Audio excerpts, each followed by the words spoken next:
నమస్తే రమ్మగారు. నమస్తే జయ.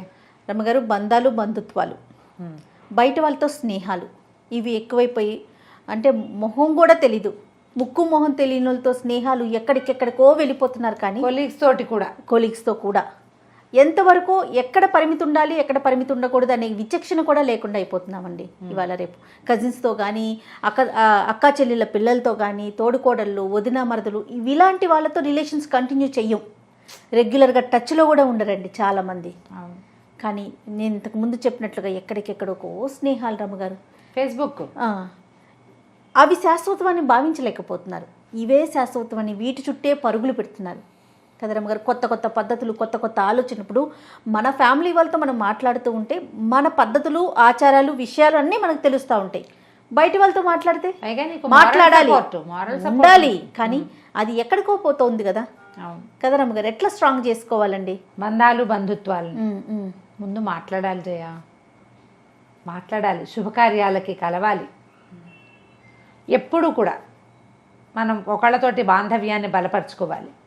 అది భార్యాభర్తలు కావచ్చు, అక్క చెల్లెళ్ళు అంటే తోడుకోడళ్ళు కావచ్చు, కజిన్స్ తోటి కానీ, అత్త కోడళ్ళు, అత్తగారు అల్లుడు, మామగారు కోడలు, మామగారు అల్లుడు, ఇలా కూడా కొత్తగా మనం కలుస్తాం వాళ్ళతోటి. కానీ ఇప్పుడు ఎఫ్బీలో అనుకుందాం, పోనీ ఎఫ్బీలో మన మొహాలు తెలీదు, వాళ్ళు ఏం చూపిస్తారో అదే మనం చూస్తాం అంతే. వాళ్ళు తమని ఎలా ప్రజెంట్ చేసుకుంటారో అది తప్ప what is the original thing అనేది మనకు తెలియదు.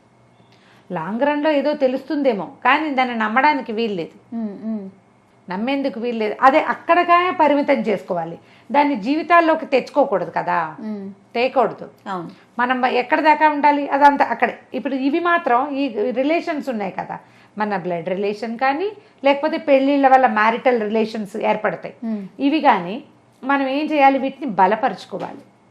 ఎప్పుడు కూడా అవతల వాళ్ళ మాట వినాలి, మన మాట వినిపించాలి. మొదట వినడం నేర్చుకోవాలి. ఏదైనా ఒక విషయం, ఏదైనా ఒక పని, దాని మీద ఆర్గ్యుమెంట్స్ అనవసరం కదా. వాళ్ళు ఏదో చెప్తారు, అది సజావుగా ఉందో లేదో ఆలోచించి బాగుండకపోతే ఇలా కాదని నువ్వు మాట్లాడితే, అంతేగాని మీకేం తెలీదు, మీ ఊరు వాళ్ళకి తెలీదు, మీ జిల్లా వాళ్ళంతా ఇంతే అన్న మాటలు మాట్లాడిస్తారు. జిల్లాలో ఏముంటుంది, అదే అవును, ఏముండదు. అవును. తర్వాత అప్రిసియేషన్, మెచ్చుకోవటం. మీరు చక్కగా చేశారు, చాలా బాగా చేస్తారు మీరు, మళ్ళీ మీ జిల్లాకి వెళ్ళక్కర్లా, మీరే మనుషులు. మెప్పు, సలహా తీసుకుంటే థ్యాంక్స్ చెప్పటం, అప్రిసియేషన్ ఎంత అవసరమో థ్యాంక్స్ గివింగ్ కూడా అంతే అవసరం. ఈ గివింగ్ అంటే అమెరికన్ స్టైల్లో ఏదో వస్తువులు ఇవ్వక్కర్లేదు, చాలా థ్యాంక్స్, నువ్వు చక్కగా పనిచేసావు, నువ్వు ఎంతో బాగా చేసావు, అభినందించటము. తర్వాత ఏమో మెచ్చుకోవటమే కాకుండా, నీ వల్ల నాకు ఈ పని వనగూడింది, నువ్వు సరిగ్గా చెప్పావు, నువ్వు బాగా చెప్పావు, నువ్వు ఉండటం వల్లే నేను ఇది చేయగలిగాను అని వాళ్ళకి ఒక మెచ్చుకోలు, కృతజ్ఞతాపూర్వకంగా మాట్లాడడం. బంధాల్లో ఇది చాలా అవసరం. భార్యాభర్తలు కూడా థ్యాంక్స్లు, సారీలు చెప్పుకోవాల్సిందే. ప్లీజ్, థ్యాంక్స్, సారీ, ఈ మూడు ఎంత అవసరమో. అవునండి.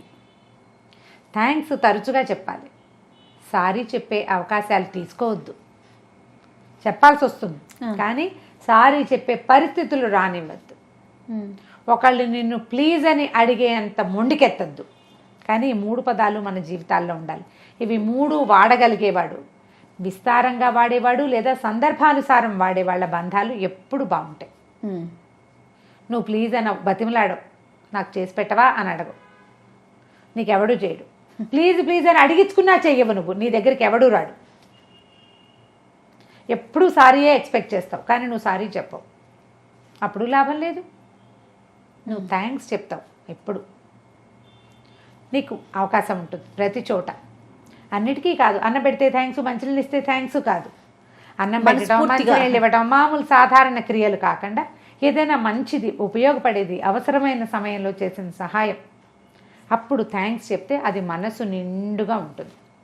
వీటి వల్ల బాంధవ్యాలు బలపడతాయి. టేకెన్ గ్రాంటెడ్గా అవతల వాళ్ళతో చాకరీలు చేయించేసుకుని ఇన్ రిటర్న్ ఏమీ చేయకుండా, థ్యాంక్స్ అయినా చెప్పకుండా చేస్తే ఇంకా మీకు బాంధవ్యం నిలబడదు. ఫార్మాలిటీగా thank you madam, thank you madam, thank you madam అంటుంటారు. ఎంత ఫార్మాలిటీయో, లోపల ఏం లేదు, డొల్లా. ఎందుకని థ్యాంక్స్? నువ్వు నిలబడాల్సినప్పుడు నిలబడవు, ఎందుకు నీ థ్యాంక్స్ వేస్ట్గా కదా, దండగా పర్వదండగా. ఇది చేయకూడదు. తర్వాత ఆనెస్ట్గా మాట్లాడడము. బంధాలలో నిజాయితీ చాలా అవసరం, ట్రాన్స్పరెన్సీ చాలా అవసరం. ఏదో ఒక జరిగింది, నువ్వు చేసావని వాళ్ళు అనుకున్నారు, నువ్వు చేసావని చెప్పడానికి, సాక్ష్యం చెప్పడానికి ఇంకొక బంధువు రెడీగా ఉన్నాడు. నువ్వు ఏ సందర్భంలో అలా చేయవలసి వచ్చిందో నీ అంతటా నువ్వే చెప్తే, వేరే వాళ్ళకి కాదు, ఎవరైతే నీ మీద అనుమానపడుతున్నారో వాళ్ళకి నువ్వు ఓపెన్గా ఇలా ఇలా జరిగింది అనుకోకుండా ఆ సమయానికి అలా జరిగిపోయింది నువ్వే చెప్పేస్తే మీ బాంధవ్యం పాడు కాదు. నువ్వు చెప్పడానికి సిగ్గుపడి, అవమానపడి, మొహమాటపడి చెప్పకపోయినా, వీళ్ళు అడగకపోయినా ఇంకా బాంధవ్యం నిలబడదు. ఎప్పుడు ఆ అనుమానం అలాగే ఉంటుంది. ఇప్పుడు అక్క చెల్లెళ్ళు అన్నదమ్ములు అనుకోజయ, ఎంత కోపాలు వచ్చినా 95%, పోనీ 90%, ఎంత కోపాలు వచ్చినా తమ్ముడికి ఒక కష్టం వచ్చిందంటేనో, అక్కకు ఒక అనారోగ్యం వచ్చిందంటే కదిలిపోతాం మనం. రక్తం అట్లా కోపాన్ని మర్చిపోతాం. వాళ్ళకి ఏదైనా వస్తే ఆపుకోలేకపోతాం, దుఃఖం, కష్టం, పరిగెత్తేస్తాం అక్కడికి. ఎందుకుంటుంది రమ్మగారు? రక్తస్పర్శ అంతే కదా. రక్తం మన మేనమావులన్నా, మన బాబాయిలన్నా, మన ఓన్ పీపుల్, మన వాళ్ళు అన్న భావన ఉంటుంది చూసావా, రక్తం అట్లా పిలుస్తుంది. మిగిలిన చోట్ల రక్తస్పర్శ పనిచేయదు. బాధపడతాం, వదిలేస్తాం, ఏదో చేయగలిగిన సాయం చేస్తాం. ఇంకా వాళ్ళు మండి ఆ చేసిన దానికి, ఎవరు చేసిన వాడికి చేసుకున్నంత మహాదేవా అని ఒక సామెత కూడా వదులుతాం. మన వాళ్ళ దగ్గరకు వచ్చేసరికల్లా మనకి లోపల పీకుతూ ఉంటుంది. స్పౌజ్ ఒప్పుకోరనుకో, మన భార్య భర్త తిట్టిపోసినా సరే మనకు వెంపర్లాటగా ఉంటుంది, లాగుతూ ఉంటుంది మనం. అవునండి కదా. అయితే ఇది 90% ఉంటుంది. ఇప్పుడు దానికి కూడా కదలని కటిక దుర్మార్గులు కొంతమంది ఉంటారు. చెల్లెళ్ళని చెడగొట్టుకుంటారు, అన్నదమ్ములతో చెడదొబ్బేస్తారు. ఎందుకు చెడగొట్టుకుంటారో వాళ్ళకే తెలీదు. అక్కడేం విషయం ఉండదు, చిన్న మ్యాటరు, సర్దుకుంటే సరిపోయేది. సర్దుకోరండి, సేమిరా సర్దుకోరు. వీళ్ళు మళ్ళీ పోట్లాడి, కొట్టి చంపి, తిట్టిపోసేటువంటి భర్తలతో, భార్యలతో సర్దుకుంటారు. అక్క చెల్లెళ్ళ అన్నదమ్ముల దగ్గర మొండికెత్తుతారు. ఎందుకు మొండికెత్తారో తెలియదు. అవునండి. పిల్లల విషయాలు వచ్చేసరికి అస్సలు వదిలిపెట్టరు రమ్మగారు. నేను అబ్జర్వ్ చేసినంత వరకు వాళ్ళకి గొడవలు ఉంటే అది ఒక విషయం, వీళ్ళ పిల్లలు వాళ్ళ పిల్లలకు సంబంధించిన విషయం అనుకోండి, ఇంకా కొట్లాట, ససేమిరా కడుగు ముందుకు వెయ్యరు. ఆడపిల్లలు మేనత్తలు కూడా అట్లాగే. తమ పిల్లలైతే ఒక రకం, అన్నయ్య పిల్లలైతే ఒక రకం. అదే కష్టం వీళ్ళకి ఉంటుందని ఒప్పుకోరు, ఆలోచించరు. వాళ్ళంతా ఒకటైపోతారు, వీళ్ళని వదిలేస్తారు, అట్లా చేస్తూనే ఉంటారు. కానీ ఇది శాశ్వతమైన జీవితం కాదు, లోకం శాశ్వతమైంది కాదు. మనం ఉన్నన్నాళ్లే ఈ బంధాలు, బాంధవ్యాలు ఉన్నంతకాలం మనం మన వాళ్ళతోటి, మన అన్నదమ్ముడితో, మన అక్క చెల్లెలతోటి కలిసి ఉందాము. వీళ్ళే మనకి నిజమైన సాయం అన్న గుర్తుండదు. మనం ఉంటేనే కదా రేపు మన పిల్లలు ఉండేది. ఇప్పుడు మన పిల్లలకి, ఇప్పుడు మనం అక్క చెల్లెలతో, అన్నదమ్ములతో చెడగొట్టేసుకున్నాం, రేపొద్దున ఏదైనా మనకి తేడా వస్తే మన పిల్లలకి దిక్కెవరు అని ఆలోచించుకోవాలి కదా. ఆలోచించరు. ఈ రోజే గుర్తుండు, ఈ రోజే తెలుస్తుంది. చెల్లెల వల్ల ఏదో ప్రాబ్లం వచ్చింది అనుకుంటారు, లేదా అన్నయ్య వల్ల ఈ సమస్య వచ్చింది అనుకుంటారు, తమ్ముడే చేశాడు అనుకుంటారు. ఒక అరెకరం తమ్ముడికి వెళ్ళిపోయింది, 10,000 వాడికి ఎక్కువ ఇచ్చారు, ఓ పావుతులం బంగారం వాళ్ళకి వెళ్ళిపోయింది, దాని మీద కొట్లాడుకుంటారు. మొన్న కరోనా హడావిడి చేయిందా, అక్కడ ఎన్ని మరణాలు, ఏ వస్తువులు మనని రక్షించాయి? ఏమీ లేదు. అవునండి, ఏం లేదు. ఈ బాంధవ్యాన్ని సరి చేసుకోవాలంటే ఆనెస్టీ చాలా ముఖ్యం. మొహం ఎదురుగుండా మాట్లాడుకుంటే, కొట్లాటైనా పోట్లాడద్దు. నువ్వు అప్పుడు చేసావు, ఇప్పుడు చేసావు, చిన్నప్పుడు నాకు చాక్లెట్ ఇవ్వలేదు, ఇలాంటివి కాదు. ఏ సిచ్యువేషన్ వల్ల మనం ఇవాళ గొడవ పడతామో దాని గురించి మాత్రమే మాట్లాడాలి. ఇక్కడ ఏమవుతుందంటే అన్న చెల్లి మాట్లాడుకోవడానికి కూర్చున్నారనుకో, మధ్యలో వాళ్ళ భర్తో వీళ్ళ భార్యో చేస్తారు, వాళ్ళు అప్పుడెప్పుడో వీళ్ళెప్పుడెప్పుడో అని అసలు విషయాన్ని పలచన చేసేసి అక్కర్లేని విషయాలు మాట్లాడతారు. ఆవేశాలు పెరుగుతాయి, మళ్ళీ బాంధవ్యం చెడిపోతుంది. అది ఇంకో పెద్ద సమస్య అవుతుంది, ఇంకా పెద్ద సమస్య అవుతుంది.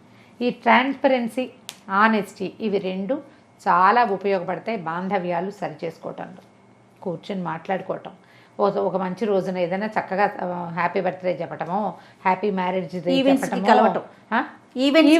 కలవటము, తర్వాత విష్ చేయటము. రైట్.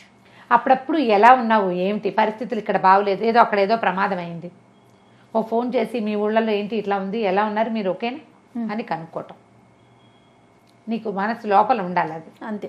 నువ్వు ఇంత మాత్రం చేస్తే మనం బాంధవ్యాలను చెడిపోకుండా ఉంచగలుగుతాం. దీంతోపాటు తోడుకోడాలి, కో సిస్టర్స్. ఇప్పుడు భార్యాభర్త ఇద్దరు ఎక్కడే వాళ్ళు, వీళ్ళు ఇంకో భార్యాభర్త, వీళ్ళిద్దరూ అన్నదమ్ములో లేదా వాళ్ళిద్దరూ అక్క చెల్లెళ్ళు అనుకుందాం. తోడుకోడళ్ళు, తోడల్లుళ్ళు కూడా మనము భగవంతుడు మనకి ఏంటంటే ప్రపంచము మనని ఒక చోటకి చేర్చింది. ఓ ఇద్దరు ఒకే కడుపును పుట్టిన వాళ్ళిద్దరూ మనకు భార్యలో భర్తలో అయ్యారు. వాళ్ళని సంతోషంగా ఉంచాలంటే మనం వీళ్ళతో కలిసి ఉండాలి. తోడల్లుళ్ళు పోట్లాడికి చచ్చేది ఉంటుంది, తోడుకోడళ్ళకి పడకపోవటము ఉంటుంది. దానివల్ల ఏమవుతారు, మన స్పౌజ్ ఎవరైతే ఉన్నారో భార్యో భర్తో వాళ్ళు తమ తోబుట్టువుల నుంచి డిప్రైవ్ అయిపోతారు. ఎప్పుడు దుఃఖపడతారు, కష్టపెట్టుకుంటారు లోపల. నువ్వు ఏం సంతోషపెట్టినట్టు స్పౌస్ని? వాళ్ళకేం సంతోషం ఇచ్చావు? అయిన వాళ్ళని దూరం చేసేసి ఏమిటో డబ్బుల కోసమో వస్తువుల కోసమో ఏదైనా మాట పట్టింపు కోసమో మర్యాదతో లోపం వచ్చిందనో ఇలా ఎన్ని కథలు కనపడతాయో అడుగు అడుగున. అక్కడి నుంచి వదిన ఆడపడుచులు, కొత్తగా పెళ్లి చేసుకున్న పిల్లలకి పనులు రాకపోవచ్చు, మీ పద్ధతులు తెలియపోవచ్చు, వాళ్ళది వేరే విధానం కావచ్చు. ఆ అమ్మాయిని కలుపుకుంటూ ఉంటే సరిపోతుంది.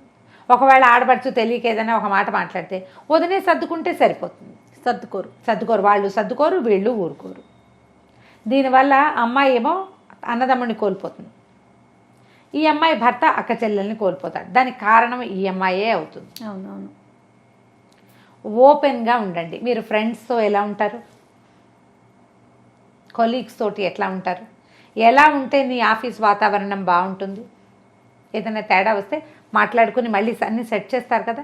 బాంధవ్యాలని కూడా అలాగే ప్రోగ్రామ్ మేనేజ్మెంట్ లాగా కనుక చేస్తే, ఒక ఈవెంట్ మేనేజ్మెంట్ ఎలా చేస్తాం, ఒకడు పువ్వులు తేవాలి, ఇంకొకటి ఆకులు తేవాలి, కట్టేవాడు ఒకడు, ఎట్లా లైన్గా చేస్తాం. అవును. అప్పుడు ప్రాపర్గా ఈవెంట్ అవుతుందా? అలాగే సంసారం కూడా. దీనికి ప్రయత్నం చేయాలి. ఎక్కడో ఒక చోట మొదలుపెట్టి నేను ఎందుకు చేయాలి అనుకోవద్దు. ఎస్, మీరు ఇది విని మీకు ఇది నచ్చితే అవతల వాళ్ళు చెయ్యూపడం కోసం చూడొద్దు. మీరే స్టార్ట్. నేను చేశానండి అయినా వాళ్ళు చేయలేదండి అనుకోవద్దు. చేస్తూ ఉండండి. ఓపెన్గా మీరేం చేస్తున్నారో మీ స్పౌస్కి తెలియచేయండి. మీరు ముగ్గురు అక్క చెల్లెళ్ళు ఉంటే మీ ఇందులో ఇద్దరికి తగాదా ఉంటే మూడో వాళ్ళకి చెప్పండి. వాళ్ళు పై వాళ్ళని సెట్ చేస్తారు. మీ ఉద్దేశం ఇది అని చెప్పి వదిన ఆడపడుచులతోటి, అత్తగారులతోటి, తోడుకోడళ్లతోటి, చుట్టాలు, మన కజిన్స్, మన పెదనాన్న పిల్లలు, పిన్నాన్న పిల్లలు, మామయ్యల పిల్లలు, పేనత్తల పిల్లలు, వీళ్ళతోటి కూడా అంతే. మీరు రిలేషన్స్ సరి చేసుకోవడానికి మొదటిది మాట. అది కూడా నిజమైనది, సరైనది. ఎస్, ప్రయత్నం చేయండి. ఎందుకంటే మనకి సమాజం చాలా చిన్నదైపోతుంది. కుటుంబ జీవితం చాలా చిన్నది.